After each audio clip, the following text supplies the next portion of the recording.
There's a study done. You're the average of the 5 people that you spend the most time with. You're the average of the 5 that you compete with. I think we've all experienced times in our life where we start speaking like those people and acting like those people. And your mindset. Yeah, like you got that one friend that be talking crazy, saying funny stuff, and you start talking like them. Like how this whole office has be pulling your humor all the time. Yeah. Welcome back to the 3rd ever 20-something sales podcast with Logan Ralphs. We are here. Let's do it. Logan, how's it feel to be here? I'm excited, man. This is going to be fun.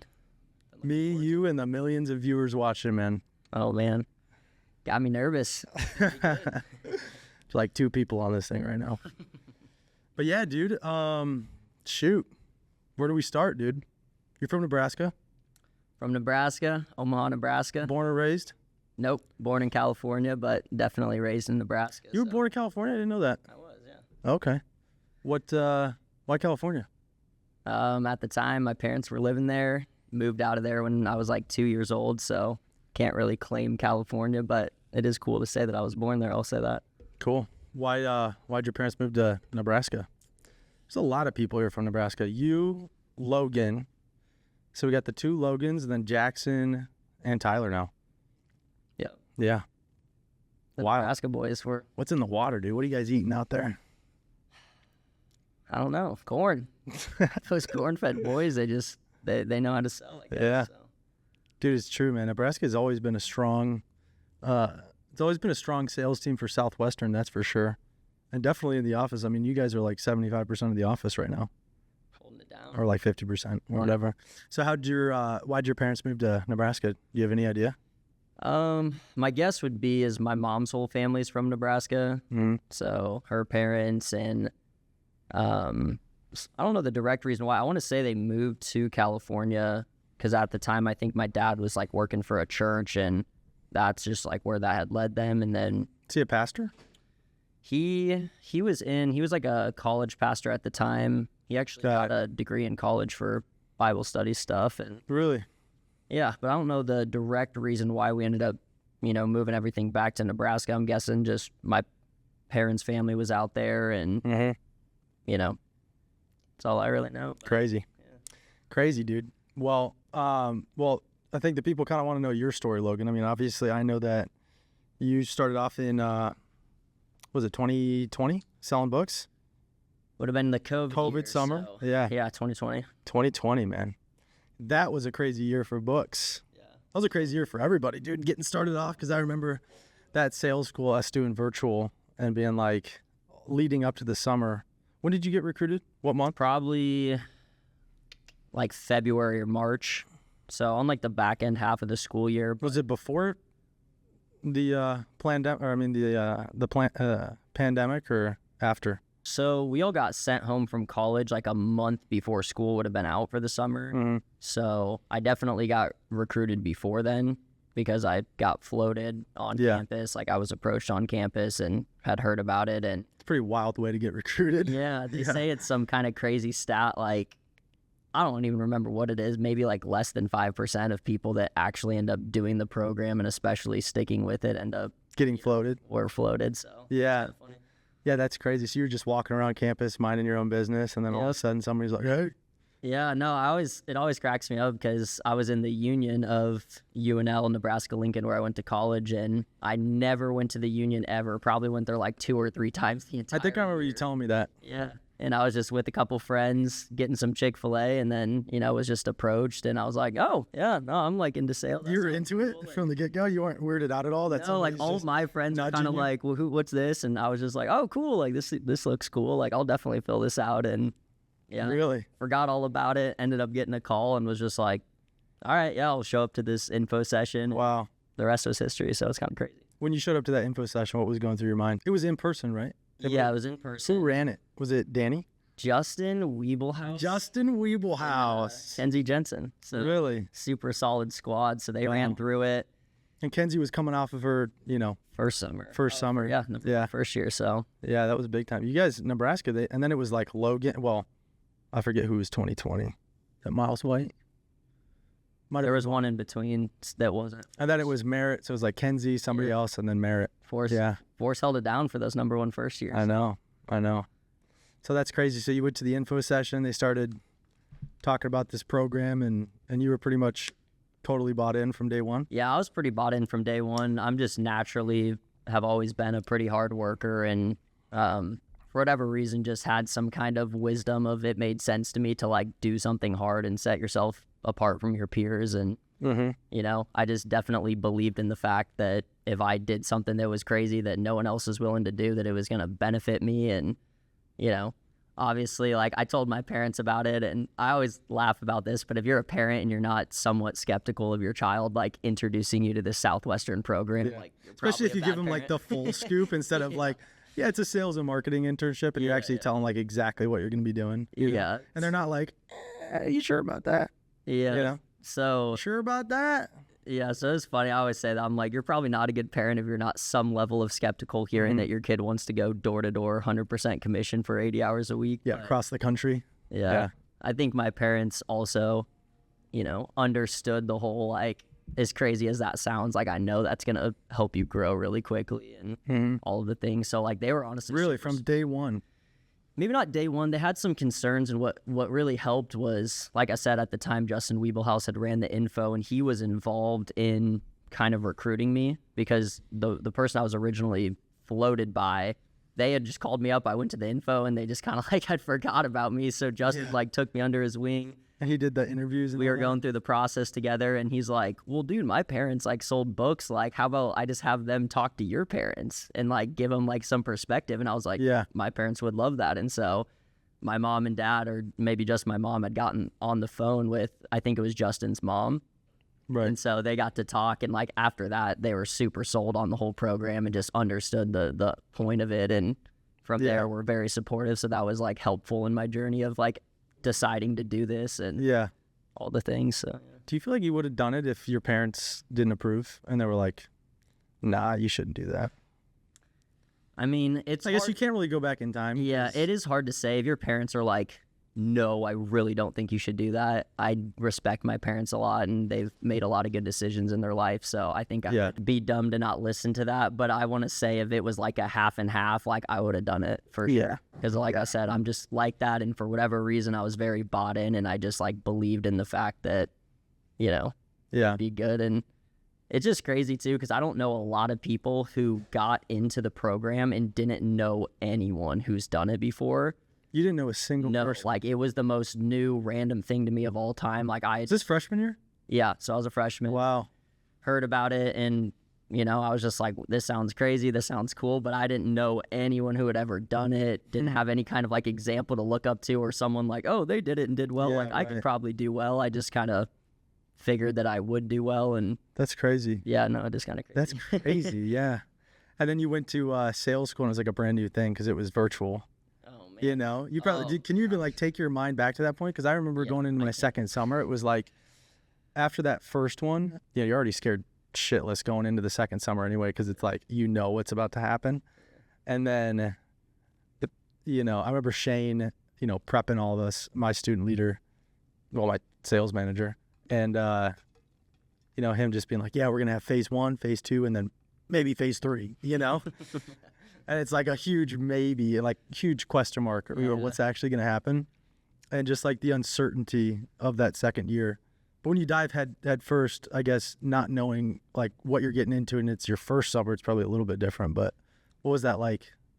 I remember Because it was COVID, right? Were your parents like, are you sure this is? Yeah, Were it they was totally on board? It like, the was whole way? definitely just a weird thing. Everyone was kind of like, how is this going to work? And, Southwest were just like, we're going to make this work. Don't worry about it. Like, just did a great job of, having like a plan put together. And just for context for people, listening out there that don't know what we're talking about, we're talking about a 160-year-old program selling books and educational tools door to door, 80 hours a week, all the way across the country. Normally with people like you just met or that you don't know. And yeah, it's a pretty crazy program. But a lot of, really successful people have done it. What was that hook for you? Like, you didn't know anybody that did it. Was it Justin and his parents that like drove home the point? Like, what was your main purpose for going out there? Because you were 18, 19. Like, Yeah. most 18-year-olds, like, the first summer after college, they just want to go back home, hang out with everybody again, you know? Like, what was your drive? Like, what was that motivation? Yeah, I don't know where I get it from, but just, I don't know. It just like seemed very black and white to me. Like when it was explained, like do what everyone does, get what everyone gets. You know what I mean? Mm-hmm. So when that was explained to me, I was like, yeah, that makes a lot of sense. Like everyone's going to go back home and work at the car wash and work at Target and do all these things. And Yeah. have all this fun. And Lifeguard for the 7th year in a row, yeah, you know? it's just kind of like, what are we doing? Like it just made sense to me that, okay, this seems really crazy, Yeah. super scary. Like I've always said, like if you're not scared going into this, like you Yeah. probably are just not sober minded about what you're Yeah. actually about to experience. But yeah, I don't know. I just knew. I think what it was for me is, you know, I always grew up being like, I'm going to be successful. Like I'm going to do these things. And this Yeah. was the first time in my life where I had the opportunity of like, do you really want this or are you all talk? Mm-hmm. And I think that's what it was for me. And I just had to look myself in the mirror and be like, this is crazy. But I think that if I do this and if I'm willing to get out of my comfort zone and really just attack something, the unknown, really, that it would pay off. And so Looks like it has so far. it's super crazy looking back and flash forward, you know, 4 years in the program where it's led me now working for a company that all kind of was birthed from is just, it's nuts to see. Yeah, mind blowing. Now you're living in lucky. Nashville, Tennessee. Could you imagine like 18-year-old you having a dream of like sitting here and us talking about this? In the same You know. building where I'm running around the parking lot. Yeah, yeah. At sales school. We had a guy in here yesterday talking about, man, the last time I was out here, I had a bunch. He's like, I think this is the most fun I've ever had in this building before. Because all the other times I was like, you know, you're super anxious for the summer and you're like, you know, trying to memorize your sales talk. And Yeah. what is that? Is that the microwave? Hey, Jamie, can you shut that microwave off? Jamie. Thanks, bud. Guy's cooking Jamie. ramen noodle soup during our podcast, man. No respect. We ain't getting no respect on this podcast, crazy. man. Come on. Come on, man. Get out of here. That's our office minion. Anyway, we'll cut that out. No, we'll leave it in. So, yeah, dude, that's crazy looking back. So, your dad's in sales, though, right? Yeah, my dad's, he's always been in that sort of thing. He's kind of been in like the advertising world. I've never like fully understand what he's done before. Like, Dude, he's in the CIA, bro. yeah, he might be. Every time like someone's like, oh, what do your parents do? I start to explain it and then I just start running circles around myself, getting confused about what it even is. Like, yeah, he but- works for like this secret agency, and he's always like going on these 3-week long trips. And we ask him like where he's at, and he's like, you know, this and that. And he was, I don't know. Yeah, I've heard about your dad. Looking back, I think that is, that could definitely be possible. You think so? Chad, if you have something to explain, I think I'm old enough that you can tell me now. So Yeah, Chad, if you're out there, man, come home. I miss you. He's just sitting at home. I am home. So your dad's in sales. So and then was did both your parents work, or was how many siblings? You got 2 siblings, right? 3 siblings. 3 actually. siblings. So Luke, your younger sister, and who's the third? Yeah, no, it's actually kind of cool. So I have an older brother, 1.5 years older than me. I have a younger sister who is a couple years younger than me, at 4 years actually. We're like a perfect gap where we never went to school together. We always like missed each other. Got it.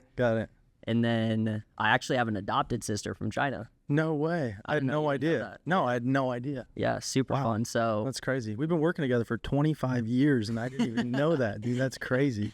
but yeah, so What do you know? my family adopted her when she was 2 years old. So Wow. like we How long ago? totally raised her, and she's probably like 12 or 13 now. So like 4th or 5th grade. Wow. So yeah, it's What was that like for you? Because you would have been 20, or you would have been 14 when that happened?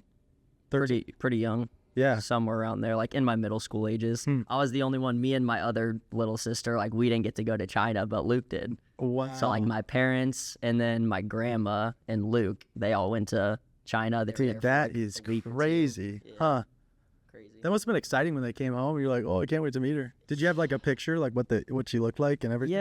Yeah, it's a really crazy process, like adopting a child. Like, Wow. I don't know what people expect. I don't think anyone thinks it's like walking into a pet store by any means, but like, there's They're all like, There's obviously like that's not good. That's more, bad. Yeah, it's a lot more extensive than you would think. It was like a year-long like interview. Like there was this lady that was like her job was to like come in and like we had to get interviewed and they're like, do your parents like beat you? Or like, you know what I mean? Like you're like, yeah, all the time. They gotta like make sure that this family's normal and we met with this lady for a bunch of time. My parents. Bro, that must have been so weird. Like having somebody come in ask you a lot of invasive questions like that. Yeah, and being a child, like I definitely remember the first time my parents like sat us down and they were just like, hey, so we're like probably gonna like adopt. Like that's really cool because a lot of people talk about like, yeah, like adopting would be so cool, but when somebody actually does it, you know what's cool though too is I feel like we know quite a few people. Was that kind of a big, did a lot of people at your church or in your community adopt? Or not so much? I'm sure my parents knew a couple people, but it definitely didn't seem to be the most common thing in the world. I don't know like the full story, but I'm sure there was just something on their heart where they just decided that was like something that they wanted to do or felt like they were being called to do. And it's really cool the impact that makes though, because like ever since, well, I'll explain real quick. Like I was a kid, it was explained to me and I was like, what in the world? You know what I mean? It's definitely like so a crazy weird. concept that as a kid to be like, wait, we're going to add an addition to the family. Like what in the world? So my first thoughts was just like very confused, just kind of like didn't know what to think. And then as soon as they brought her home, like, I don't know, it just from the get-go, it was just so awesome. And we have such a good relationship. That is awesome. Her name's Natalie and, you know, she's awesome. So. She's 12 now? Like, I don't know, 13 maybe. 13, that's so cool. 14, she's in the room, so.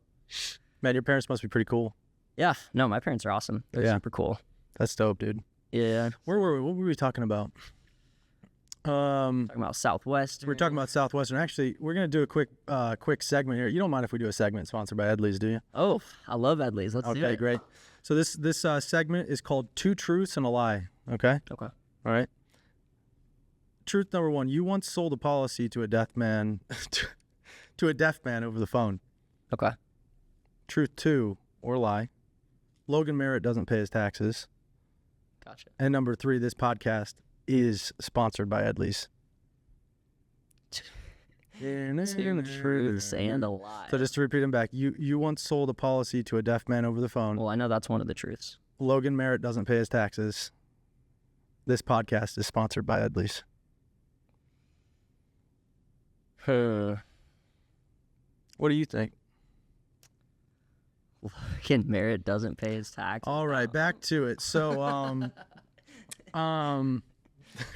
so then you transfer. So, okay, so give us the transition. So you sold that first summer, second summer, third summer, fourth summer. Now you're young into your career, looking at what's next, what's coming next. What was that? That was 2 years ago? Last year and a half ago? Yes. What was your thought process? 2 years, I guess. What was your degree in?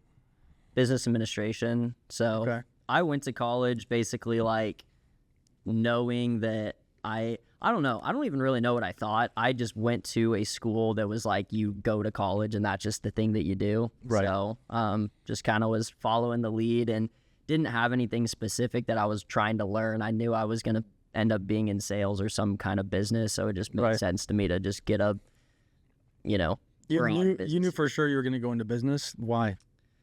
Maybe not like business, but it's pretty easy just to look up to your dad and what he does and just seeing that he was in sales and understanding the whole concept. I think where it clicked for me is my first real job was like working at Jimmy John's, which is obviously like an hourly pay. How were those sandwiches around lunchtime? Do you get a free Jimmy John's sandwich? No, they don't even give you free. You get half off, but we were dirty back then. Like what you would do is you like gut the bread. So you take out a little, like some of the bread when you make the subs. Oh yeah. And so that was like the only thing that we were like, allowed to eat with these like guts of Boycott bread. Jimmy John's. Yeah, no, it's crazy. So no more like, speedy rewards. Mustard on some bread and eat it. So we're just getting fat, just putting all this bread into us. But I was like a prison camp. Yeah, but the point I was working at Jimmy John's. I was working there.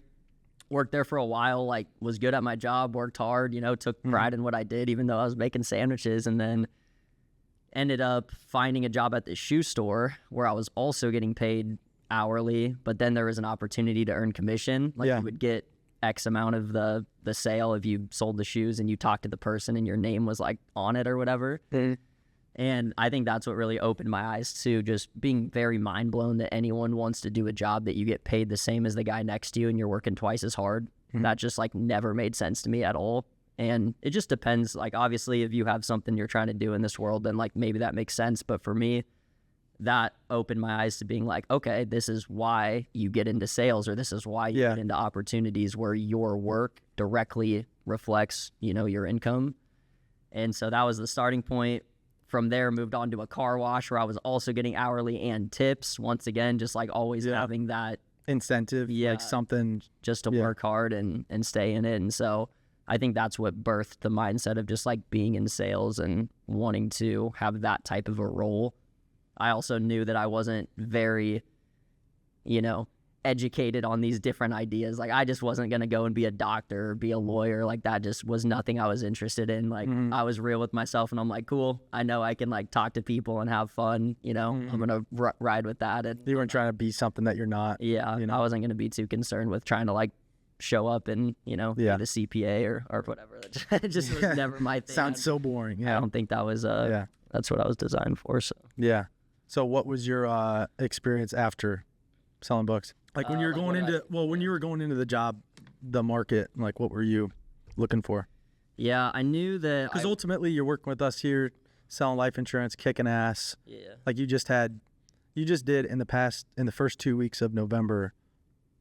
You did more than you did in the entire month before that, and the month before that was really solid for a second month. Then. Yeah, I just heard that the other day. I didn't know that actually until Dennis told me, and I was like, sweet, that's exciting. I guess I'm gonna keep pushing it. So but yeah, once I moved on from you had a 2-week stretch, what most people probably will never do in life insurance game, which is crazy to think.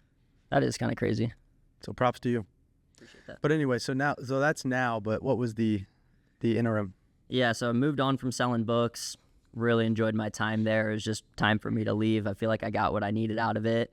And at the time, was just keeping my options open. Knew I was going to move, so I moved to Texas before I even knew what I was going to do. I just wanted to live somewhere warm. Coming from Nebraska, all my Nebraska people probably feel me. Most people are trying to, you know, get out of there. And no hate on Nebraska. I love Omaha, but it's really the weather for me. I just needed to be somewhere warm. I just, as I got older, just started. Warren Buffett was starting to creep you out a little bit too. I had to get away from that guy. Just breathing down your neck. It's like, come work for me, Logan. I'm like, hey. Whoa, easy, Warren. Get out of my house. Yeah.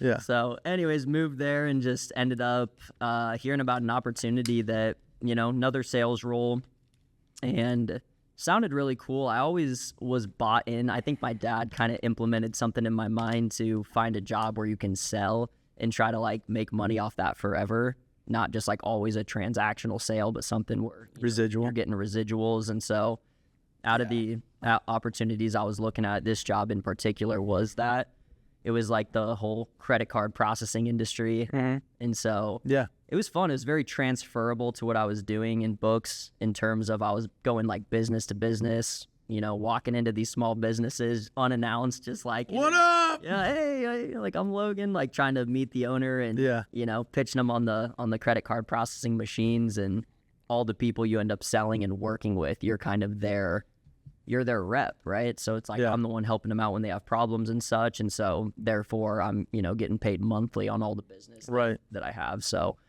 that's why I got into that. It was a great opportunity, super cool thing. And just kind of, you know, basically hit a wall of being like, you know, I can see how this is a good opportunity, but personally it just wasn't something that I was super excited about every day. And, you know, got to hear about this opportunity, and I think just hearing about it, I was sold before I even came down and checked it out. And then now that I'm here, I still just wake up every day and I'm just like, gosh, like it's so crazy how there is just like good opportunities out there, and it's all about finding the right thing. And not that everything's easy, and, you know, I've done a lot in my past to gain the skills to be able to hopefully do well at things like this, but it's been very rewarding to just find something that feels right, you know, feel something that you're like excited about, feels like you're kind of building your own thing and it's not for anyone else, even though like, yeah, it still benefits other people, but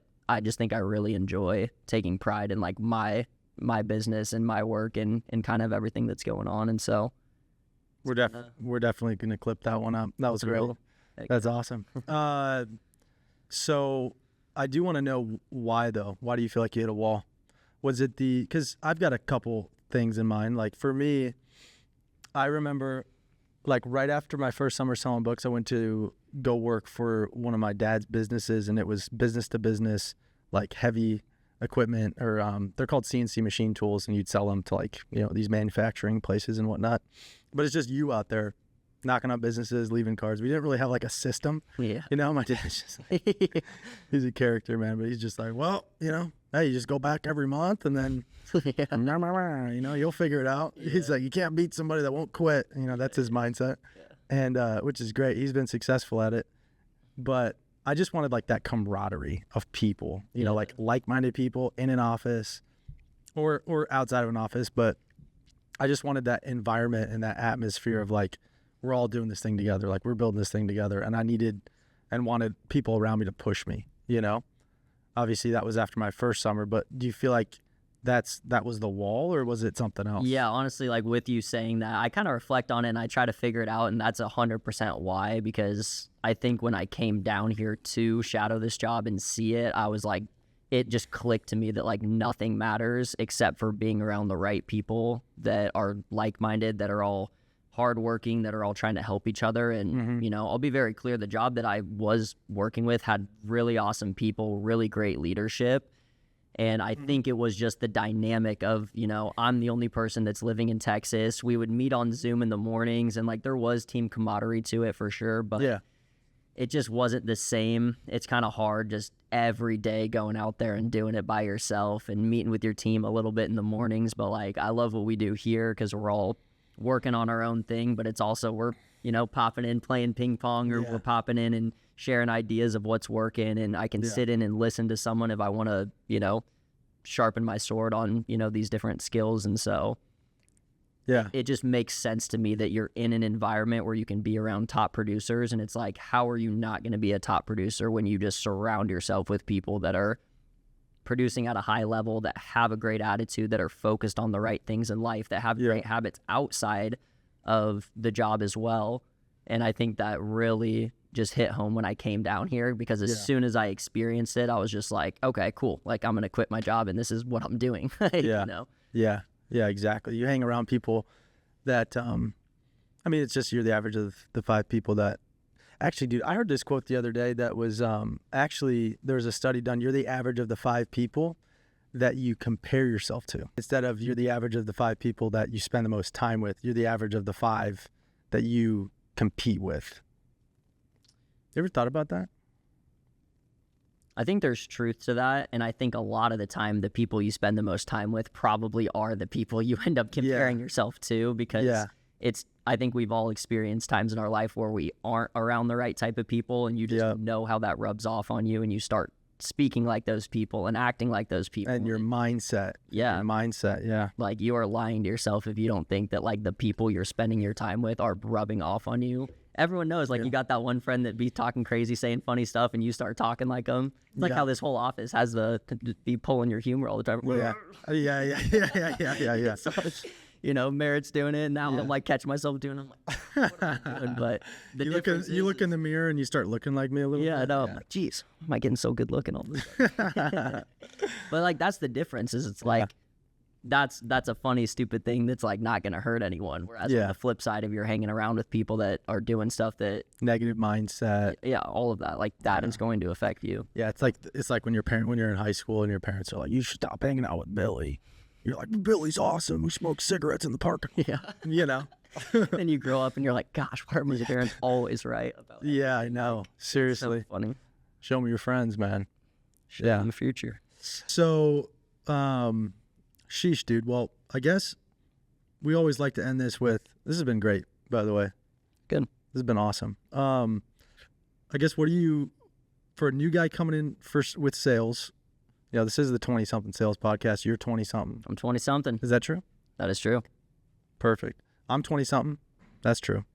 And new guys coming into sales, or just people that maybe did hit a wall like you hit, where most people, when they hit the wall, they usually, you either break through or you just kind of stay where you're at, So what's your advice to a 20-something salesperson that wants to kick tail into their next career, or in the career that they're at to hit the next level? Because honestly, man, you came in here with an attitude, a fierce desire for growth. Like, you were like, dude, I will do whatever it takes to be successful at this job. And to be honest, you asked probably the most questions of anybody in the office, and it's not a shock that, with your desire, your tenacity, just doing the damn job every single day and, wanting to improve every day while you're hitting the numbers that you're hitting, So how do you transfer that to a young 20-something-year-old? What's your 2 cents or piece of advice? Yeah, I think my piece of advice would be, as humans, we're creatures of habit, and I'm just a big believer that whatever stage of life you're in, you're probably there for a reason. And even if you maybe don't love your job right now, maybe it isn't the most exciting thing in the world to you. I definitely don't want to portray this message of jump ship and you know what I mean? Yeah. It's there is a level of it where it's you got to fight through that and learn. Because it's geez, if I never gave this a chance, maybe I would have quit and been this is too hard, and never got to see where it's at now. And I can speak about that for a lot of other things in my life as well. So I think just looking at your situation now and understanding that's not your situation forever, that's going to take you places, and how you operate in that season of your life is probably how you're going to operate in the rest of the seasons of your life. And so I think that was a concept we learned as, book kids, Southwestern people, in those summer times, make it so deep, it's almost weird. I would look back to my summers and I'm if I quit, I'm probably going to quit on my wife when it gets hard. I'm probably going to quit on my kids when it gets hard. And some people might laugh at that and be geez, bro, you're just selling door to door. But it's it's real. It's that's the stuff that keeps your head in the game when it gets hard. That's what keeps you not getting complacent, is just making it way more deep than it needs to be. Mm-hmm. And I think that just creates, so much fruit and so much ability to be able to, either do well in that job, or you're going to have your time when you find the right thing. Yeah. And so even reflecting on my last job, I had highs and I had lows, things were good. Sometimes things weren't good, but I always just kept that, focus of, okay, no matter what the results are, even if I enjoy this job or not, I need to give it my 100%, because that's going to be how I go into my next job. If I'm doing this 70%, when I get into my next job that's actually that good opportunity, I'm only going to be at 70% of my, potential for it. So dang, dude, I need you waking me up on Monday morning, man. Heck yeah. But no, it's real. That would be my encouragement to the other salespeople and people that are, maybe in a season like that, is just to keep fighting, and, also don't settle. There is a point in time where you got to understand that, cool, this is either what I'm looking for in a career in my job, or maybe not, and to look around and try to find that somewhere else.